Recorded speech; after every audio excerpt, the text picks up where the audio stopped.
Don't you have a GoPro, Aaron? Do you use it much? I do.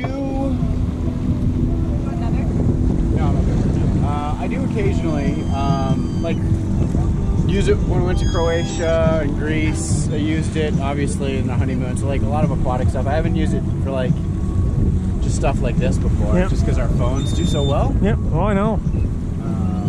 But any time where I'm in, like, a setting where I either can or don't want to use my phone, the waterproof abilities.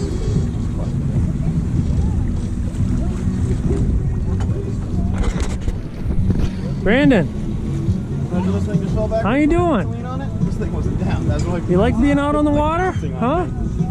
That'd be embarrassing. Aaron, I That's over, would tea pee kettle. my bathing suit if you went over. That's why I don't keep my phone in my pocket. Just in case.